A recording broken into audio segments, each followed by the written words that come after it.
রাজশাহী। স্থানীয় সংবাদ পড়ছি, খন্দকার আনোয়ারুল ইসলাম। দীর্ঘ অপেক্ষার পর দেশের সর্ববৃহৎ যমুনা রেল সেতু দিয়ে শুরু হল যাত্রীবাহী ট্রেন চলাচল। আজ সকাল 11:18 রাজশাহী থেকে ঢাকাগামী সিল্ক সিটি এক্সপ্রেস ট্রেনটি সেতু অতিক্রম করে। যমুনা রেল সেতু নির্মাণ প্রকল্পের প্রকল্প পরিচালক আল ফাত্তা মোহাম্মদ মাসুদুর রহমান বলেন, 4.8 কিলোমিটার দীর্ঘ যমুনা রেল সেতুতে দুটি লাইন থাকলেও প্রথমে একটি লাইন দিয়ে উভয় দিকে ট্রেন চলাচল শুরু হয়েছে। আগামী 18 মার্চ আনুষ্ঠানিকভাবে উদ্বোধন করা হবে। ওই দিন থেকে দুই লাইনে ট্রেন চলাচল শুরু হবে। উল্লেখ্য, 16,780 কোটি টাকা ব্যয়ে যমুনা সেতুর 300 মিটার উজানে 2020 সালের শেষ দিকে শুরু হয় পৃথক রেল সেতু নির্মাণ কাজ। বাংলাদেশ খেলাফত মজলিসের আমির মাওলানা মামুনুল হক বলেছেন, 250 বছরের ইতিহাস প্রমাণ করে বাংলাদেশ এবং ইসলাম এক সূত্রে গাঁথা। যদি দেশে ইসলাম না থাকে, বাংলাদেশের স্বাধীনতা বিপন্ন হবে। যারা ইসলামকে সহ্য করতে পারে না, তারাই স্বাধীনতার বিপক্ষের শক্তি। তিনি গতকাল ঐতিহাসিক রাজশাহী মাদ্রাসা মাঠে খেলাফত মজলিস আয়োজিত গণসমাবেশে প্রধান অতিথির বক্তব্যে এসব কথা বলেন। তিনি বলেন, 1971 সালে যে স্বাধীনতা অর্জিত হয়েছিল তা ভিনদেশী একটি শক্তি ছিনতাই করার চেষ্টা করেছে। সমাবেশে খেলাফত মজলিসের রাজশাহী জেলা শাখার আহ্বায়ক মুফতি মোহাম্মদ আবুল বাশারের সভাপতিত্বে সমাবেশে আরও বক্তব্য রাখেন বিএনপির কেন্দ্রীয় বন ও পরিবেশ বিষয়ক সম্পাদক মোসাদ্দেক হোসেন বুলবুল ও মহানগরী জামায়াতের আমির ড কেরামত আলী। নওগাঁর ধামইরহাটে সমন্বিত খামার স্থাপন, সম্প্রসারণ এবং বায়োগ্যাস প্রযুক্তি বিষয়ক 5 দিনব্যাপী প্রশিক্ষণ শুরু হয়েছে। গতকাল উপজেলা কৃষি প্রশিক্ষণ কেন্দ্রে উদ্বোধনী অনুষ্ঠানে প্রধান অতিথি ছিলেন উপজেলা নির্বাহী অফিসার মোহাম্মদ মুস্তাফিজুর রহমান। অনুষ্ঠানে জানানো হয়, জ্বালানি সাশ্রয়ে বায়োগ্যাস প্রযুক্তি আর্থিক ব্যয় নিরসন সহ পরিবেশের ভারসাম্য রক্ষা করে। তাই এই প্রযুক্তির সম্প্রসারণের লক্ষ্যে স্থানীয় 40 জন নারী পুরুষের অংশগ্রহণে প্রশিক্ষণ কর্মশালার আয়োজন করা হয়।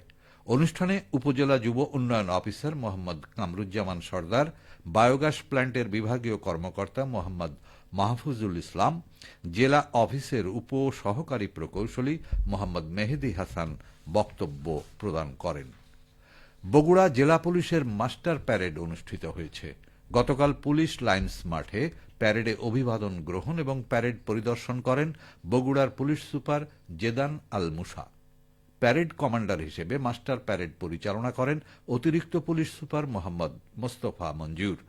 প্যারেড শেষে police super police lines reserve office, অস্ত্রাগার, barrack, forces mess, canteen, C store, D store, ration store ও মোটরযান শাখা পরিদর্শন করেন। এ সময় জেলা পুলিশের ঊর্ধ্বতন কর্মকর্তাবৃন্দ উপস্থিত ছিলেন। প্যারেড পরিদর্শন শেষে জেলা পুলিশের সকল সদস্যের উদ্দেশ্যে দিক নির্দেশনামূলক বক্তব্য প্রদান করেন। বগুড়া জেলা পুলিশের মাসিক অপরাধ পর্যালোচনা সভা অনুষ্ঠিত হয়েছে। গতকাল police lines school and college অডিটোরিয়ামে আয়োজিত সভায় সভাপতি হিসেবে উপস্থিত ছিলেন জেলা পুলিশ সুপার জেদান আল মুসা। অপরাধ পর্যালোচনা সভার সঞ্চালনা করেন অতিরিক্ত পুলিশ সুপার হোসাইন মোহাম্মদ রায়হান। সভায় জেলার অপরাধ পরিসংখ্যান, আইন শৃঙ্খলা পরিস্থিতি, অপরাধ নিবারণ, ট্রাফিক ব্যবস্থাপনা এবং গুরুত্বপূর্ণ ও চাঞ্চল্যকর মামলাসমূহের তদন্তের অগ্রগতি বিষয়ে আলোচনা করা হয়। সকল সার্কেলের দায়িত্বপ্রাপ্ত অতিরিক্ত পুলিশ সুপার, সহকারী পুলিশ সুপার সহ অফিসার ইনচার্জ, পুলিশ পরিদর্শক এবং গুরুত্বপূর্ণ মামলার তদন্তকারী কর্মকর্তাদের বিস্তারিত দিক নির্দেশনা প্রদান করা হয়।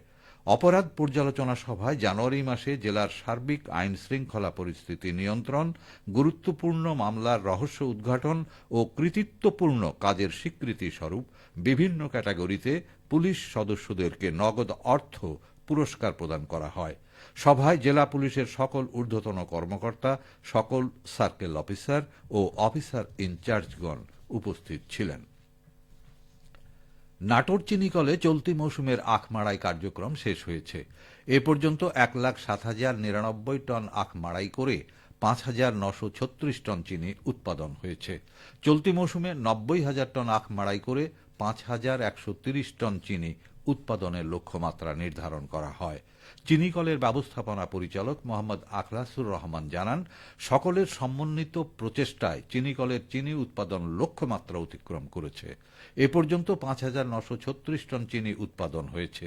চিনি উৎপাদনের পরিমাণ আরও বৃদ্ধি পাবে। এর আগে গত 29 নভেম্বর চিনিকলের আখ মাড়াই কার্যক্রম শুরু হয়। সবশেষে আবহাওয়া। আজ দুপুর 12টায় রাজশাহীতে তাপমাত্রা ছিল 28.6 ডিগ্রি সেলসিয়াস। এ সময় বাতাসে আপেক্ষিক আর্দ্রতার পরিমাণ 32%। রাজশাহী ও পার্শ্ববর্তী এলাকায় আজ সূর্যাস্ত সন্ধে 5:57। সংবাদ শেষ হল। আমাদের পরবর্তী সংবাদ দুপুর 2:05।